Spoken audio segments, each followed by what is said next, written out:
A simple woman fired for being poor in front of a lobby full of colleagues and clients. Veronica tears Isabella apart. Not for poor work performance, but for her discount store blazer and drugstore makeup. The public humiliation escalates as Veronica declares Isabella too poor to represent the firm. What Veronica didn't know was that across the street, someone who controlled billions was watching every second of her cruelty, and he was about to make her pay. Have you ever been judged for something completely beyond your control? Share your thought or experience of such in the comment. If this scene made your blood boil. The marble floors of Harrington and Associates gleamed under crystal chandeliers, reflecting wealth that screamed old money and established power. Isabella Martinez clutched her quarterly reports, papers that proved her department had outperformed every other division despite having the smallest budget. At 26, she had climbed from filing clerk to junior analyst through pure determination and countless late nights. Her navy blazer was simple, purchased from a discount store, but spotless. Her shoes showed wear, but were polished to perfection.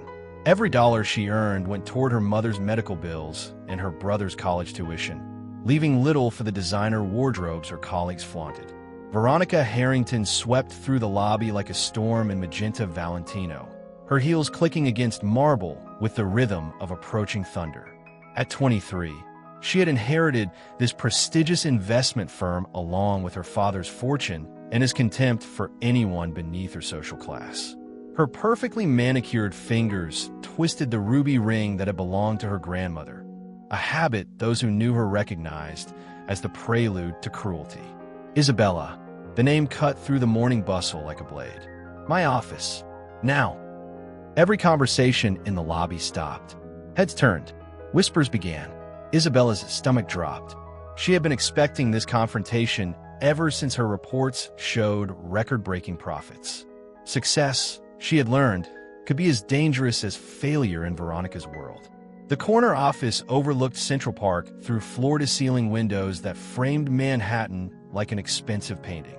Veronica positioned herself behind her mahogany desk, a power move Isabella recognized from the business psychology classes she attended at night school. Isabella, we need to discuss your presentation. Veronica's calculating eyes scanned Isabella's appearance with theatrical disgust. This is Harrington and Associates, not some community college career fair. Ma'am, my work has consistently exceeded. I'm not talking about your work. Veronica rose, circling Isabella like a predator studying wounded prey. I'm talking about this. She gestured dismissively at Isabella's outfit. Discount store clothing, drugstore makeup, shoes that have clearly seen better days. You look poor, Isabella, and poor reflects poorly on this firm. The words hit like physical blows. Isabella had saved for months to buy that blazer. She had walked 40 blocks that morning to save subway fare for lunch. Our clients need to see success, Veronica continued, her smile sharp as broken glass. They need to see prosperity, confidence, and breeding. What they see when they look at you is poverty. I'm going to have to let you go. This is a business decision. Though I suppose someone like you wouldn't understand the difference. Someone like me? Poor people. You think differently. Act differently. You'll never belong in our world because you weren't born to it. It's genetics, really. Isabella's hands trembled as tears threatened to fall. Around them, the lobby had gone silent, every employee and client witnessing her destruction. What Veronica didn't know was that across the street, someone who controlled billions was watching every second of her cruelty, and he was about to make her pay in ways she couldn't imagine. Have you ever been judged for something completely beyond your control? Drop a comment if this scene made your blood boil. Veronica Harrington hadn't built her cruelty overnight. At 23, she had inherited more than just her father's investment firm. She had absorbed his belief that wealth was proof of superiority and poverty was evidence of personal failure. Her signature move, twirling her grandmother's ruby ring, preceded every act of workplace terrorism. The ring had belonged to a woman who believed proper breeding was everything, and Veronica wore it like armor against anyone she deemed unworthy. This wasn't Isabella's first time witnessing Veronica's brutality. 6 months earlier, she had watched Veronica fire James, a janitor who had dared to ask for time off when his daughter needed surgery. "Personal problems don't belong in the workplace, James," Veronica had declared, her ring catching the light as she twisted it with satisfaction. "If you can't manage your family and your job, perhaps you need to choose." James had begged, explaining his daughter's condition, but Veronica's response was ice cold. "That sounds like poor planning to me." Then there was Maria, a brilliant accountant who wore the same professional blouse twice in 1 week. Veronica called her into the office, not for poor performance. Maria's work was flawless, but for her unprofessional appearance. "Our clients notice everything, Maria. Repetitive clothing suggests financial instability, and financial instability suggests unreliability." Maria tried to explain that she was paying for her mother's nursing home, but Veronica cut her off. Personal finances reflect personal character. If you can't manage your own money, how can clients trust you with theirs? Marcus Chun, the head of human resources, enabled every cruel decision. He had learned that agreeing with Veronica's standards kept his six-figure salary secure. When employees complained about a hostile work environment, Marcus would smile sympathetically and explain that maintaining company culture sometimes required difficult decisions. The other employees had learned to stay silent. They watched colleagues get destroyed for imaginary infractions, knowing that speaking up would make them the next target. Self-preservation had turned witnesses into accomplices. Veronica's power wasn't just financial, it was psychological. She had created an environment where survival meant submission, where decent people convinced themselves that cruelty was just business. But power built on cruelty has a fatal weakness. It creates enemies who remember everything. And some enemies have resources that make Veronica's inheritance look like pocket change. "I hate people like this. Why doesn't someone stop her?" Isabella Martinez lived a life of quiet heroism that nobody at Harrington and Associates bothered to notice. While her colleagues grabbed expensive lunches, she ate homemade sandwiches at her desk, using the money she saved to cover her mother's insulin prescriptions. Her workday began at 6 a.m. and often ended near midnight, not because she was slow, but because she stayed late to help struggling coworkers fix their mistakes. When junior analysts panicked over complex calculations, Isabella walked them through solutions with the patience of a teacher, never taking credit for the saves. Every company Isabella had worked for had experienced remarkable financial improvements during her tenure. Her analytical insights were so valuable that headhunters called weekly, offering positions with salaries triple what Harrington paid. But Isabella believed in loyalty, even to employers who didn't deserve it.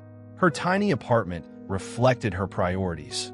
Medical bills organized in neat stacks on the kitchen table, her brother's college acceptance letters proudly displayed on the refrigerator, and a single framed photo of her family at his high school graduation. The photo showed 4 people who had learned to find joy despite financial struggle. What nobody knew was that Isabella's simple gold wedding band told a different story than her discount wardrobe. She had been married for 2 years to a man she believed was a struggling software developer, someone who understood financial hardship because he lived it too. Isabella Martinez Westwood kept her married name secret at work, not from shame, but from a desire to earn respect based on her abilities rather than her husband's success. She had no idea that this decision would soon become the most important choice of her life. Her husband Nathaniel worked from her modest apartment, spending long hours on his laptop while she was at the office. Isabella assumed he was coding for the small tech startup he had mentioned during their courtship. She never questioned why his startup work seemed to require so many international phone calls, or why financial news constantly played in the background. The lunch meeting she was supposed to have that day would have changed everything. Nathaniel had planned to surprise her with the truth about his success, to reveal that her days of financial struggle were over. He had reservations at her favorite restaurant and a folder full of documents that would have shown her a world of unlimited possibilities. But now, watching his wife walk out of that building in tears, Nathaniel Westwood was planning a very different kind of surprise. This woman deserves so much better. Do you know someone like Isabella who gives everything but gets nothing in return? Firing Isabella wasn't enough for Veronica Harrington. Destruction required thorough execution, and Veronica had learned from her father that enemies needed to be eliminated completely, not just defeated. Within hours of Isabella's termination, Veronica was on the phone with connections throughout the financial industry. Her voice carried the practiced authority of someone accustomed to being obeyed. "Margaret, it's Veronica Harrington. I need to warn you about a former employee named Isabella Martinez. Completely unprofessional, poor work quality, unreliable. I'd hate for you to make the same mistake we did." The calls continued throughout the afternoon. Veronica painted Isabella as incompetent, dishonest, and, frankly, not the kind of person who represents our industry well. She never mentioned Isabella's actual performance or the profits her department had generated. But Veronica's cruelest move was yet to come, when Isabella attempted to collect her final paycheck. Money she desperately needed for her mother's upcoming surgery. Veronica blocked it through HR, claiming damages to company reputation and breach of professional standards. Ms. Martinez created a hostile work environment through her inappropriate appearance and attitude. Veronica told Marcus, who dutifully filed the paperwork. The company reserves the right to withhold final compensation pending a full review. That night, Isabella's phone rang with devastating news. Her younger brother Carlos was crying, something she hadn't heard since their father's death 5 years earlier. "Isabella, I don't understand what happened. I went to 3 job interviews this week, and they all ended the same way. The managers seemed interested until they asked about references. When I mentioned you work in finance, their whole attitude changed. One guy actually said, 'Oh, you're related to that troublemaker? What did you do?'" Isabella's heart shattered as she realized the scope of Veronica's revenge.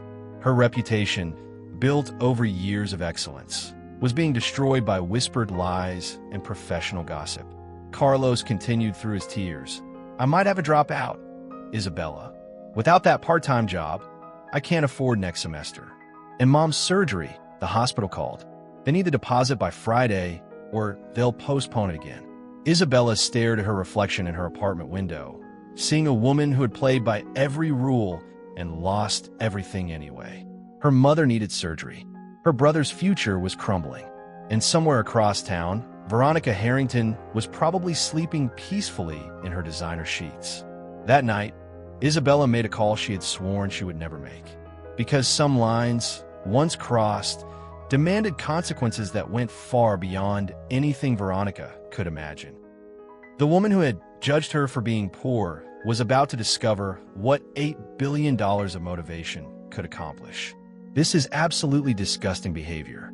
Have you ever seen workplace bullying go this far? What would you do in Isabella's situation? Isabella's voice trembled as she finally told her husband the complete truth. Every humiliating detail, every cruel word, every systematic attack on her reputation that was destroying their family's future. Nathaniel Westwood listened in absolute silence, his blue eyes growing darker with each revelation. When Isabella finished, he asked just one question. "What's the name of the company again?" His reaction terrified her more than Veronica's cruelty ever had. There was no shouting, no dramatic promises of revenge. Just an icy calm that made the apartment feel 20 degrees colder. "Nate, please don't do anything stupid. I'll find another job. We'll figure this out." He kissed her forehead gently. "Don't worry about finding work, love. Focus on your mother's surgery and Carlos's school. I'm going to handle the rest." While Isabella slept fitfully, Nathaniel spread documents across their kitchen table like a general planning a siege. Financial reports, corporate structures, client lists, information that most people couldn't access but billionaires could obtain with a few phone calls.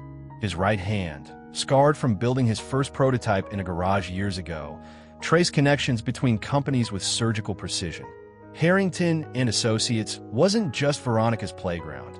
It was a house of cards built on inherited wealth and client relationships that could be redirected. By 3 a.m., Nathaniel had identified every vulnerability in Veronica's empire. Her biggest clients, their contract renewal dates, their dissatisfaction with current service levels, their openness to better offers from superior competitors. Shell companies that had been dormant for months suddenly activated. Private equity firms that existed only on paper began making inquiries. Financial journalists received anonymous tips about interesting developments in the investment management sector. Veronica Harrington wanted to judge people by their bank accounts. She was about to discover what $8 billion of focused motivation could accomplish when directed by someone who understood both poverty and power. The woman who had destroyed his wife for being poor had no idea that poverty and simplicity were choices he had made, not circumstances that had trapped him. By morning, Veronica's perfect world would begin cracking at the foundation, and she wouldn't even understand why. Something big is about to happen. Can you feel the tension building? What do you think Nate is planning? Veronica's morning coffee turned bitter in her mouth as she stared at her phone screen in disbelief. Harrington and Associates stock had plummeted 12% overnight. Financial news networks were reporting unusual trading patterns and investor concerns about management practices. "This is impossible," she muttered, frantically calling her head of communications. "We don't even have any problems." But the damage was accelerating. By noon, 3 major clients had requested emergency meetings to reassess their investment strategies. By evening, the stock had dropped another 8%, and social media was buzzing with rumors about the firm's stability. What Veronica didn't know was that Nathaniel Westwood owned controlling interests in 2 of the financial news networks spreading the concerns. A few carefully placed phone calls, some strategic leaks to financial journalists, and the whisper campaign had begun. Marcus Chun burst into Veronica's office with panic written across his face. "We need to talk." Morrison Industries just pulled their entire portfolio. $15 million gone. They're moving to Apex Financial. Apex Financial? I've never even heard of them. Nobody has. They just appeared 6 months ago, but somehow they're offering terms we can't match. What Marcus didn't know was that Apex Financial was funded by one of Nate's shell companies, designed specifically to poach Harrington's clients with offers no legitimate competitor could afford to make. Over the following weeks, Veronica's world crumbled with surgical precision. Her second-largest client followed Morrison to a different competitor, another secretly Nate-funded firm. Her third-largest client received a buyout offer so generous they couldn't refuse, eliminating their need for investment management entirely. "It's like they're coordinating," Veronica told her assistant, twirling her ruby ring with increasing desperation. "Someone's targeting us specifically." She was absolutely right, but she had no idea who.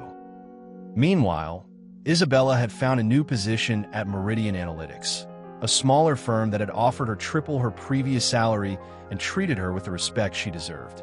What she didn't know was that Meridian was another of Nate's acquisitions, purchased specifically to give his wife the career she had always deserved.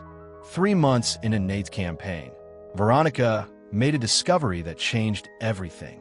Her private investigator, hired at enormous expense to find out who was systematically destroying her company, delivered a bombshell report. "Mrs. Harrington," the investigator said, sliding a folder across her desk. "The woman you fired? Isabella Martinez? She's married to Nathaniel Westwood." Veronica's blood turned to ice. Westwood, as in Technova Industries? The same. Net worth approximately $8.4 billion, according to Forbes. And ma'am, he's been systematically acquiring companies in your sector for the past 3 months. Shell companies, private equity firms, media contacts. He's got resources we can't even trace. The ruby ring nearly cut into Veronica's finger as terror replaced arrogance. She had humiliated the wife of one of the most powerful men in America, and she had been too blinded by prejudice to even research her target. "There's more," the investigator continued. "Your clients aren't just leaving randomly. They're being poached by competitors that didn't exist 6 months ago. Competitors with unlimited funding and connections to every major player in finance." Veronica stared at Isabella's employment file, seeing the woman she had destroyed in a completely different light. The discount clothing hadn't been poverty, it had been choice. The simple wedding ring hadn't been cheap, it had been modest. She had declared war on a billionaire's wife and called it maintaining standards. $8.4 billion. Did anyone see this coming? What would you do with that kind of power for revenge? Harrington and Associates stock crashed through the 60% loss threshold, triggering automatic bankruptcy protection protocols. Veronica watched her inherited empire collapse in real time, powerless to stop the financial avalanche Nathaniel had engineered. Marcus Chun, the HR enabler who had rubber-stamped every cruel decision, became the first casualty of his own cowardice. Facing potential lawsuits from former employees, he threw Veronica under the bus, leaking internal documents that exposed years of discriminatory practices. Mrs. Harrington maintained a hostile work environment. Marcus told reporters, desperately trying to save his own career. I have documentation of numerous instances where qualified employees were terminated for non-performance-related reasons. The same man who had enabled Isabella's destruction was now broadcasting Veronica's cruelty to protect himself. Loyalty built on fear crumbles quickly when the foundation shifts. The employees who had watched silently during Isabella's public humiliation faced their own moral reckoning. As the company collapsed, they scrambled for new positions, only to discover that their association with Harrington's toxic culture had poisoned their professional reputations. James, the janitor fired for asking about his sick daughter, had found work with a cleaning company that serviced several major firms. He made sure to share his story whenever potential employers asked about Harrington and Associates. Word spread quickly through professional networks about the firm's treatment of working-class employees. Maria, the accountant fired for wearing the same blouse twice, had landed at a competitor where she was thriving. When headhunters called asking about former Harrington employees, she was honest about the culture she had escaped. But Veronica's most desperate gambit was yet to come. She cornered Isabella at a coffee shop near her new office, sliding into the opposite chair, uninvited. Her designer clothes had been replaced with simpler attire, and the arrogant confidence was gone, replaced by barely controlled panic. Isabella, we need to talk. I know who your husband is. I know what he's been doing to my company. Isabella looked up from her laptop, her expression carefully neutral. I don't know what you're talking about. Please. Veronica's voice cracked with desperation. My company is dying. Hundreds of employees are going to lose their jobs because of what I did to you. I was wrong. I was cruel. I was everything you probably think I am. But those other people don't deserve to suffer for my mistakes. Isabella studied the woman who had destroyed her reputation and nearly bankrupted her family. Gone was the predator in Valentino. Sitting across from her was just another human being facing consequences she had never imagined possible.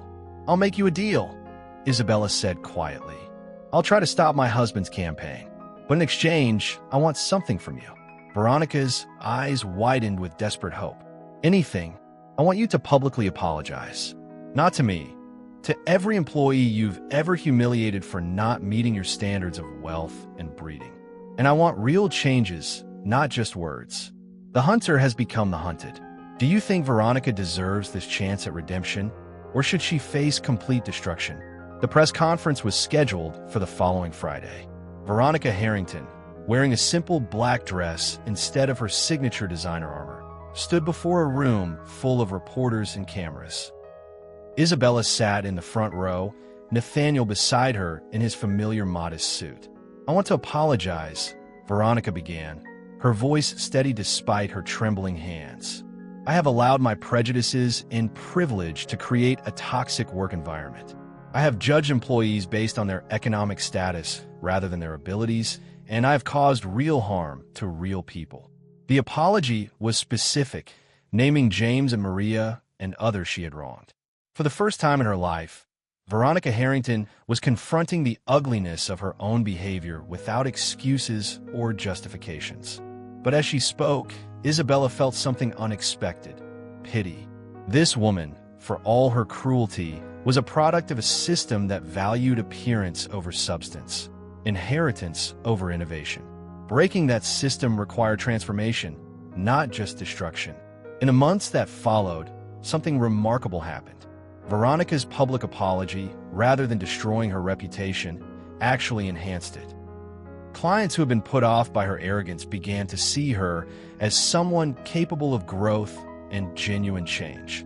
Isabella returned to Harrington and Associates, not as a junior analyst, but as chief financial officer with equity stakes and decision-making power. She used her position to mentor other employees from backgrounds like hers, creating opportunities for those who had been overlooked. Nathaniel slowly revealed his wealth to Isabella in appropriate stages, involving her in his philanthropic work and business decisions. Together, they established a foundation that provided business education and startup funding for entrepreneurs from underprivileged backgrounds. The ruby ring that had belonged to Veronica's grandmother, the ring she twisted whenever plotting someone's humiliation, was quietly retired to a jewelry box. In its place, she wore a simple silver band that Isabella had given her as a peace offering. My grandmother was probably wrong about a lot of things, Veronica admitted to Isabella one day as they reviewed quarterly reports together. Cruelty isn't inherited, it's learned. And if it can be learned, it can be unlearned. The greatest revenge they had all learned wasn't destruction, it was transformation. Sometimes the people who hurt us most are the ones who need our forgiveness most. In the end, the simple woman fired for being poor had taught everyone the most valuable lesson: that dignity, respect, and worth cannot be purchased. They can only be recognized, honored, and shared. What would you have done in Isabella's place? Was the revenge justified, or did she choose the better path?